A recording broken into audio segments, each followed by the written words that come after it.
Welcome everyone to a brand new episode of the Action Movie Guys podcast, episode 57. This is The Matrix Revolution from 2003. This is the final movie of the entire trilogy until part 4 comes out later in the year. I'm your host, Alex Figueroa, and my co-host is Nate from Netflix Reviews. Okay, Nate, how long has it been since you've seen Matrix Revolution from 2003? So when I was watching it, I realized that I haven't watched this movie in full since the movie theater in 2003. Now, I've seen like parts here and there, but I never rewatched this movie. So this was essentially a full first-time rewatch for me. Yeah, I mean, for me, it's the same thing. This is my least favorite of the three, but we're going to break everything down. But it's been a while since I've seen it too, but has it changed doing this rewatch? That's the question. But of course, let's give you guys our criteria: lead character, main villain, action scenes, storyline, overall, total points of the entire categories. And of course, guys, if you have seen this film, which I bet everyone did, please leave a comment down below on YouTube, or if you guys are watching us on, are you listening to us on the go, please leave a comment on any of the platforms that you guys are listening to us on. But let's start it off with the lead character, Neo himself, Keanu Reeves. Nate. Yeah, Neo Jackson, or whatever his name was. Anderson. Neo Anderson. Jackson. I like Neo Jackson. Sounds cooler. I'd watch that movie. Yeah. So, listen. He's worse in this one than he's been in any of the other ones. Now, I gave him a 4 in each of the first two. He is off the screen for a good majority of this movie, to be honest. A lot of other stuff is going on that is not focused on Neo. And I would even go so far as to say all the main characters from this movie, they all get the shaft in this movie. Yeah. Okay? All of them are barely in it. It's kind of weird. I don't understand. This is the shortest Matrix, which is weird. Usually, your last one is usually the longest one. This one is the shortest. It's shorter than the Matrix Reloaded and the first Matrix. And they still got the shaft. It's a little confusing. And he gets Neo, like I said, he's off screen a lot. Keanu's still fine in the role. You know what I mean? He plays it the same way. This was filmed back to back with Reloaded, so that probably helps. He's kind of just in that mode already. But I don't know. I mean, he's not terrible. He gets to be the whole kind of savior thing by the end of it. But it's weird. He goes blind. I mean, I gave him a 3. This is my least favorite Neo of the whole thing, to be honest. He's just not in it enough, and nothing new really happens as far as a progression of his character, in my opinion. I mean, I do agree with you on that. When rewatching this movie, it felt kind of weird because Reloaded, I felt like was the longer movie out of the 3, right? Am I going crazy? It wasn't the longest. Right? No, yeah, it was. Yeah, it was longer, and I felt like, and we're going to do the rankings on the podcast, so listen out for that during the week. We're going to be dropping our Matrix rankings during the weeks. But in terms of Neo himself, I enjoyed him on screen. I don't know, there's something about it. Maybe the third time is a charm style. But I enjoyed him. When he's on screen, you're like, wow, this is pretty cool. Again, with the questions, but not as much questions. Now he's kind of answering them, right? Like if you really see throughout, he already starts to know what he has to do to save the world. And I kind of agree with you, but the fighting is still superb. I will talk about all that during the action scenes. But with that, I enjoyed him. So I give it a 4. I mean, I know I gave the other ones a little higher. I believe in the half, right? 4.5. Something like that, yeah. This one I'm gonna go with the 4 because I did enjoy Neo when he's on screen, and I do understand what you're saying. He was not on screen for the entire movie. It was more Agent Smith, the other Agent Smith we're gonna talk about in the main villain. But I gave it a 4. So let's get to actually main villain, which is myself. Agent Smith / human Agent Smith on the other end. Gage, I think his name was Cage, right? Gage, right? Gage or Gage. Yeah. I gave him a 4. The reason why I gave him a 4 is because he sounded exactly like Hugo Weaving, the actor. He portrayed him very well, and I think that's why I gave it a 4, because his acting was just like the other actor, and he did a great job mimicking him. And he got the speech pattern very similar to him. So that was very, very good, because Hugo Weaving has a very difficult speech pattern to even try to emulate. So I thought that was very good. Agent Smith, though, let's talk about him in The Matrix. He was kind of annoying. I don't know if you agree with me. We'll talk about that when you give your review, but I felt he was annoying. He cloned everybody. He did the Oracle. Everybody he just cloned her, even the little girl off screen. it didn't do much for me because he didn't. I mean, he does do the fighting at the end, but again, it was CGI. There was not as practical as the other movies. This one was a mixture of both, like that whole park scene in part 2. In the park, they did a lot of more practical than CGI. This one was straight CGI when they went to the sky and punching each other, making these big explosions and with the water. And then let's talk about him off the Matrix and he's inside that guy's body. I thought that was pretty cool. But it was just irrelevant for me, that storyline. I was just like, it just didn't do nothing for me. Like, I'm like, Neo is the one. He should have just saw this dude. I mean, the guy was speaking like Agent Smith, so I don't understand why he couldn't even see it, not even figuring it out, like, by then. Right. And for him to become blind to figure it out, I was just like, that's kind of dumb. To me, it was dumb. But with that, I gave him a 4. What did you think? Generous Al. Oh, I know you're going to take this. Here it is, Generous Al. I gave him a 2. Okay, I gave him a 2. Look, a solid 2, I guess. I don't like him in this. Another one. He's barely in it. He doesn't do anything. All he does is clone himself a billion more times, right? I don't. They establish kind of like his purpose in the last movie, like what he's trying to do. They don't really explain how he can get into that guy's body, but whatever.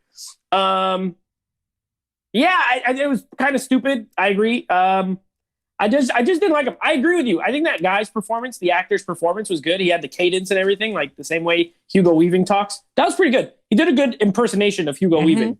So we were scoring like the acting. I'd probably go higher, but just as a character, I don't like him in this. I think he got worse as the series went on as a villain. I thought he was an amazing villain in the first one.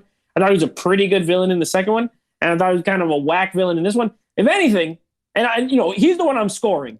But if anything, the freaking Sentinels and robots were a way better villain in this movie. They were way scarier, way more menacing, did a lot more. But, it is what it is. So, yeah, I gave him a 2. I didn't really like him in this movie. All right, here we go. Let's get to action scenes. Neat. All right, so here's where, and it doesn't matter. I don't care what anyone says. I will never waver on this franchise. The action's a 5, even in this movie. Now, I will say there is, I don't know if I wouldn't even say there's less action, to be honest. There's as much. The movie's a little shorter, but that battle scene in Zion with the robots and the machines that the people are in, the mech suits and all that kind of stuff, that's a big, long, beefy scene. You know what I mean? Like, it is not 10 minutes and then they move on. It's like 30, 35 minutes long. A lot of guns being, it's a different style of action. It's not all hand to hand like in the previous movies, but it's action and it's pretty thrilling. You do have the fight with the with Agent Smith and Neo at the end, in the rain. I agree with you. It's more CGI, but it actually looks better because of the rain. And you can't see as much how fake they look, in my opinion. Yes, the way they move, but the faces, they're kind of obscured. So it doesn't look as bad as it did in Reloaded, where it's just like right there in the daylight. You could see they look like video games, and it's not amazing.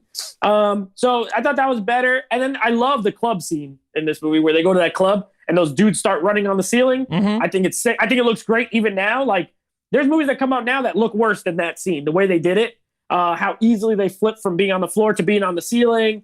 Awesome action scene. Yeah, I gave it a 5. I mean, I don't have any problem. Any problem I have with this movie is not the action.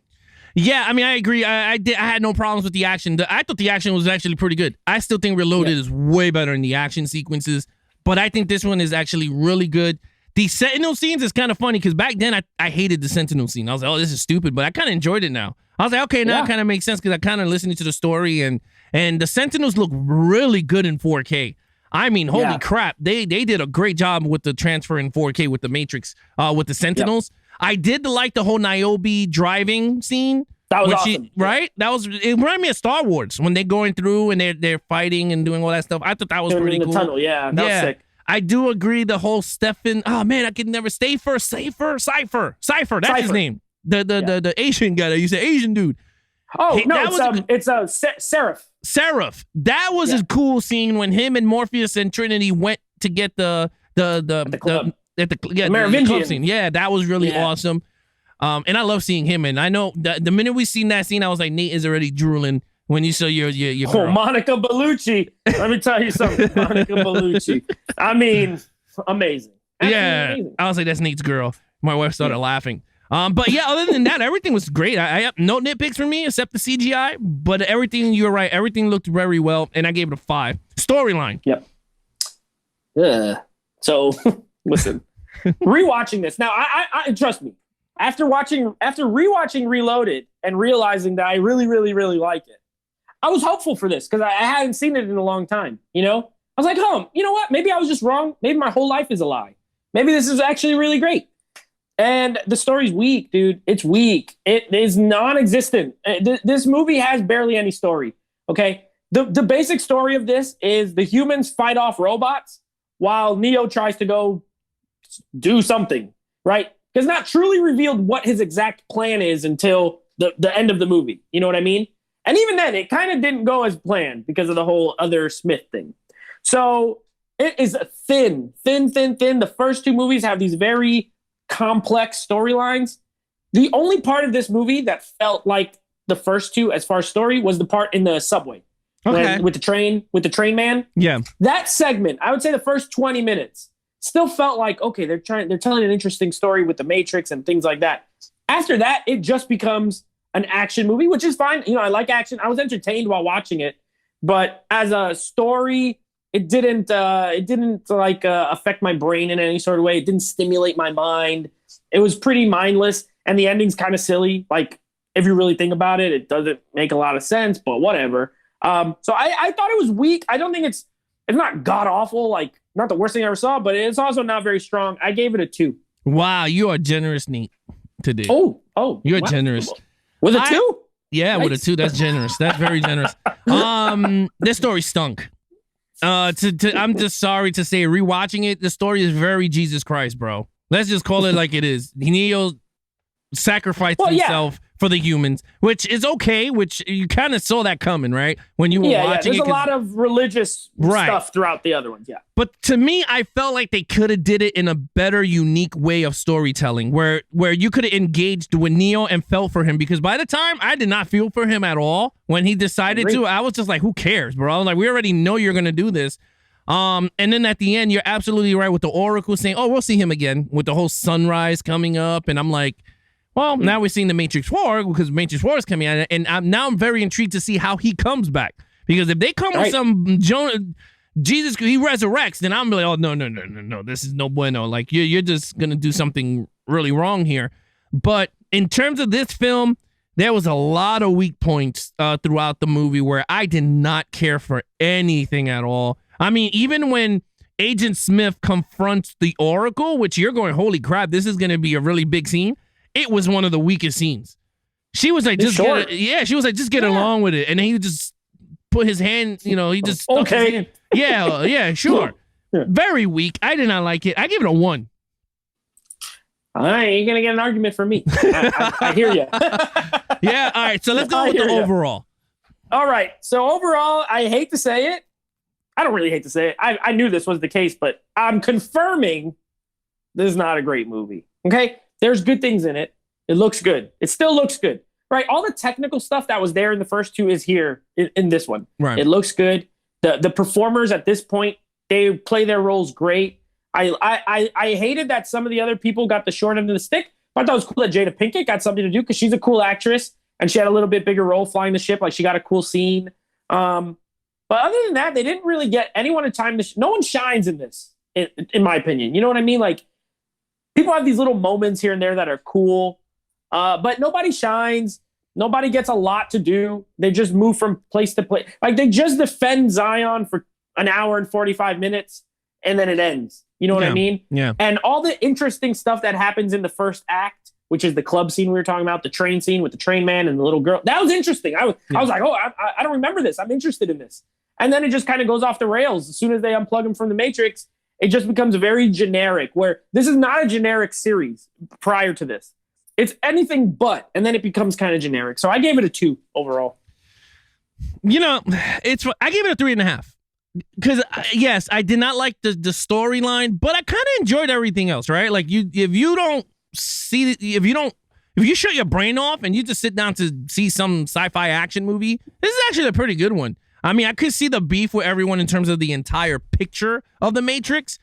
This is the weakest link, but I kind of enjoyed it, seeing Neo and Morpheus and Trinity on screen, and them, you know, trying to rescue what's it called, Zion. And I thought that was pretty cool. And then again, with the Sentinels, was like the longest part of the movie, so I kind of enjoyed all that. So I liked that. I thought that was pretty cool with that. And then Link was pretty big, a big character in this movie too, which I kind of like. Link. He was a pretty cool navigator. I liked him a lot. The tech guy. I liked him and his wife or whatever. Yeah. Like I liked I was hoping they get, you know, together and all that. I like that. I like her and the other lady when they're trying to like fight off to the side, kind of. You know, they got something to do. That was cool. It's entertaining enough. Like, yes, especially if you were watching all three, I could watch it. You know, I didn't like hate my life. I just think it's. I agree with you in the sense of it could be one of those turn your brain off movies. The problem is the first two are not that at all. So it's like the disappointment brings it down for me. But I agree with you. Yeah, I agree with you on that. But all right, let's go. Total points. Total points. I added them up correctly. It is a 14 out of a 25 for me. Not great. Not the worst. I've given other movies we reviewed lower than 14 before. So, but a letdown after the first two, in my opinion. Yeah, for me, it's a 17 and a half for the movie. To me, if you want to see it 1, 2, 3, I can't see no problems with the third one, right? You just enjoy it for what it is. But other than that, this is the weakest link out of the 3 movies out there for the Matrix. Yeah. So other than that, I mean, it looks outstanding in 4K. If you own it in 4K, you're going to enjoy it. You're going to like the action scenes, the sound, the Atmos soundtrack. If it is Atmos, I don't remember the codec. It is. Oh, so if it's Atmos, you're going to love that. But yeah, other than that, that's pretty much it. Nate, you know what to do.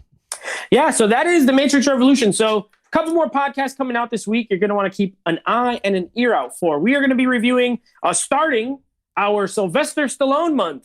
And these were voted on by people on Instagram. I posted a poll. The first movie will be Tango and Cash. So we're going to be doing that on the next episode. And then the following episode, we got a little bonus ranking episode. We're going to rank the Matrix franchise. And then starting next week, we got a big one, Alex. We got a big one.